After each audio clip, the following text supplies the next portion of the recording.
Assalamualaikum warahmatullahi wabarakatuh. Shalom, Om Swastiastu, Namo Buddhaya, Salam Kebajikan, salam sejahtera bagi kita semua. Sebelumnya, selamat pagi, siang, sore, dan malam, dokter dan rekan-rekan sejawat sekalian. Perkenalkan, saya Adam dari Fakultas Kedokteran Universitas Jakarta, angkatan 2019 dengan NRP 146. Di sini saya izin untuk menjelaskan sedikit terkait dengan tugas lab activity, yaitu terkait dengan asistensi patologi anatomi, bagian saya di kasus 8 dari tugas lab act Kabupaten Jakarta. Izin melanjutkan. Yang pertama di sini saya izin untuk membacakan terkait dengan kasus yang saya dapatkan, yaitu kasus 8. Di sini ada seorang anak laki-laki berusia 2 tahun dibawa oleh orang tuanya ke poliklinik rumah sakit dengan keluhan terdapat benjolan pada area penis sejak beberapa bulan yang lalu. Lalu pada pemeriksaan fisik dapat ditemukan bahwasanya terdapat massa jelas batas yang jelas, lalu juga konsistensi yang lunak dan berukuran 3 cm. Lalu pada pemeriksaan lain didapatkan kadar AFP-nya ini meningkat. Lalu pada hasil histopatologinya didapatkan berupa potongan tumor yang tampak seperti gelatin dan juga area nekrosis serta hemoragik. Lalu juga pada gambaran mikroskopisnya tampak komponen epitelial dan juga mesenkimal. Bentuknya adalah glandular alveolar dengan papiler yang ditemukan yaitu Scylla duval body. Lalu juga pertanyaan yang pertama ini, apakah diagnosa yang paling tepat untuk kasus pasien tersebut? Dan pertanyaan pada kasus itu merupakan pertanyaan awal juga pada tugas yang disampaikan. Jadi apa diagnosis dari kasus tersebut? Di sini saya menegakkan diagnosis yaitu York-Sharp tumor testis. Ini ada beberapa alasan. Yang pertama, pada kasus dijelaskan bahwasanya pada pasien ini berusia 2 tahun. Dimana seperti kita ketahui bahwasanya pada York-Sharp tumor testis ini sering dialami oleh anak-anak yang berusia 2-3 tahun. Lalu juga terdapat benjolan pada area penis, ada juga massa berukuran 3 cm pada pemeriksaan fisik. Ini merupakan yang memperhatikan bahwasanya memang ada tumor pada testis pasien. Lalu biasanya ada peningkatan kadar AFP ini juga terjadi pada pasien. Lalu untuk bentuk dari tumornya itu sendiri seperti gelatin dan hemoragik seperti kita lihat di gambar yang ada di samping di sini, bahwasanya ini merupakan York-Sharp tumor testis gambaran makroskopisnya, yaitu solid tumor. Kalau di gambar ini disebutkan solid tumor with gelatinous surface ataupun permukaan yang seperti gelatin seperti itu. Lalu terdapat komponen epithelial dan mesenchymal serta terdapat Scylla duval body yang biasanya memang ditemukan pada gambaran mikroskopis pada pembesaran 200 kali pada pasien yang didiagnosa dan ditegakkan diagnosisnya menderita York-Sharp tumor testis. Baik, yang selanjutnya ada soal kedua, bagaimana patogenesis dan patofisiologi kelainan tersebut. Baik, yang pertama di sini pada masa embrionik itu perkembangan organ dan sistem organ itu masih belum sempurna, sehingga pada pembentukan sperma akan mengalami ketidaksempurnaan hingga mencapai pada perkembangan sperma yang tidak sempurna. Namun di sini diharuskan untuk menjadi sempurna. Nah, pada spermatogenia itu spermatogenesis ini merupakan cikal bakal dalam pembentukan sperma. Ini selama masa embrionik, dalam masa yang tidak matang ini akan terjadi imaturisasi, dan imaturisasi spermatogeni pada masa embrionik dapat memiliki faktor risiko timbulnya proliferasi akibat gangguan dan lingkungan semasa perkembangannya. Jadi terdapat faktor dari environment juga. Lalu juga di sini proliferasi spermatogeni yang imatur akan menyebabkan terjadinya epigenik, di mana gonosit mengalami gangguan dalam proses diferensiasinya sehingga dapat meningkatkan perkembangan sel ataupun biasa disebut dengan proliferasi dari epitel geminal turbulus inferiorus sebagai tempat proses sperma terbentuk. Nah, selain itu juga bahan yang bersifat karsinogenik seperti misalnya senoestrogen dan juga antitestosteron ini memiliki efek yang negatif terhadap sel Sertoli dan sel Leydig, sehingga hal itu menyebabkan gangguan fungsi dari kedua sel tersebut.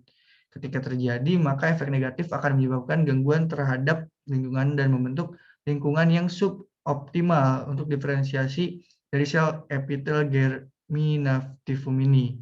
Lalu karena terdapat gangguan tadi, sehingga akan terjadi proliferasi sel epitel germinal yang abnormal juga.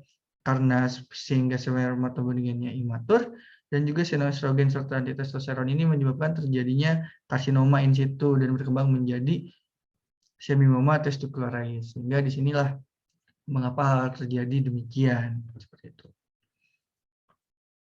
Lalu di sini ada soal ketiga, yaitu menerangkan sedikit terkait dengan clinical signs dari kasus tersebut, yaitu dari mulai gejala klinis, etiologi, faktor risiko, komplikasi, dan juga prognosis. Dan mungkin akan saya sedikit jelaskan juga hal lainnya.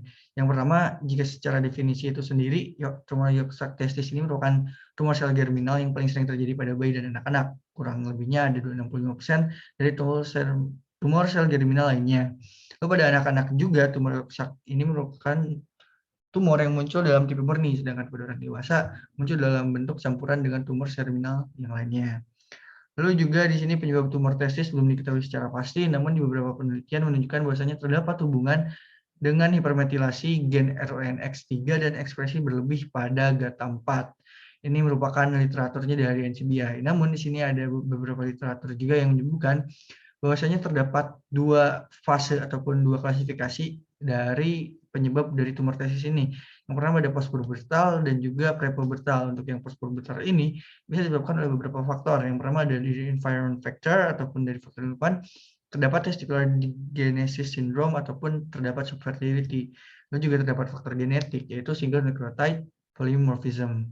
Namun di sini juga terdapat pada klasifikasi prepubertal, namun yang prepubertal ini masih idiopatik ataupun masih belum diketahui secara lebih lanjut apa saja penyebabnya. Nah, seperti itu.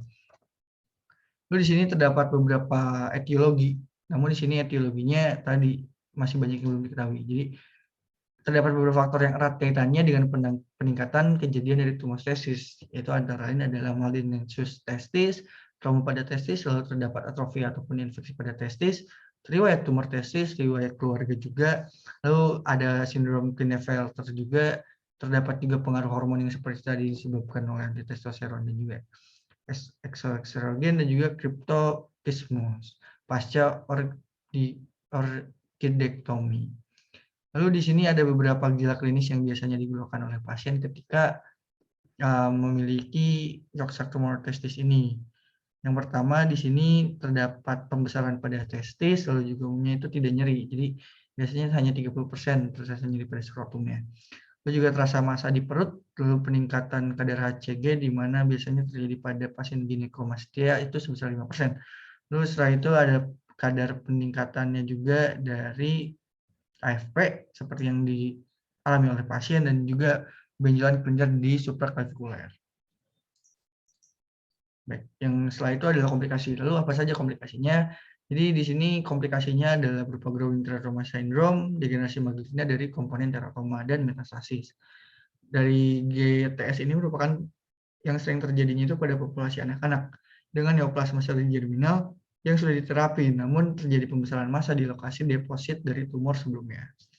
Lalu apa prognosis dari kasus ini? Pada prognosis dari kasus tumor testis ini, pada pasien yang sudah dilakukan orchidectomy dengan atau tanpa kombinasi kemoterapi akan lebih dari 90% baik. Lalu faktor prognosisnya juga yang penting adalah peningkatan kadar AFP. Semakin tinggi kadar AFP-nya, maka semakin buruk prognosisnya, sehingga perlu untuk screening lebih lanjut terkait dengan AFP-nya. Yang berikutnya, bagaimana gambaran makroskopis dan mikroskopis dari kelainan tersebut. Yang pertama di sini yang ada pada pasien juga yaitu ada cellular duval body. Di sini ditemukan juga memang hal tersebut merupakan gejala yang khas. Lalu juga gambaran yang berikutnya adalah memperlihatkan sel-sel tumor dengan inti pleomorfik, vesikular, kromatik kasar, dan juga anak inti yang nyata. Lalu yang pada gambar ketiga yang ada di samping lagi, itu merupakan gambaran mikroskopik sel-sel tumor dengan mitosis atipik dan adanya gambaran alveolar. Lalu setelah itu yang gambar keempat, itu adalah gambaran-gambaran dari mikroskopis sel tumor yang tersusun retikuler ataupun mikrokisti. Lalu apa saja yang biasanya didapat? Yang untuk yang pertama yang makroskopisnya ini biasanya terdapat bentuk ataupun massa yang padat, lunak biasanya berwarna putih keabu-abuan, lalu pada potongannya itu seperti gelatin dan bisa dijumpai area nekrosis dan area perdarahan yang terjadi juga pada pasien. Jadi seperti teman-teman lihat ini makroskopisnya ada pada bagian kanan bawah dari slide saya. Terus setelah itu untuk gambaran mikroskopisnya pada pemeriksaan 100 kali itu biasanya tumor terdiri dari komponen epitelial dan mesenkimal dan tampak bentuk glandular, alveolar, dan papiler. Ini terjadi juga pada pasien pada pemeriksaan penunjangnya. Lalu juga pada pemeriksaan 200 kali atau yang lebih dalam lagi, biasanya dijumpai cellular duval body. Baik, sekian terima kasih banyak. Berikut adalah referensi yang saya gunakan. Ada beberapa yang dari literatur, dari internet, dan juga jurnal ilmiah. Sekian terima kasih banyak. Bila kita kudaya, mohon maaf apabila ada kesalahan. Wassalamualaikum warahmatullahi wabarakatuh. Shalom, om santi, santi, santi, om namo buddhaya. Salam kebajikan, selamat pagi, siang, sore, dan malam.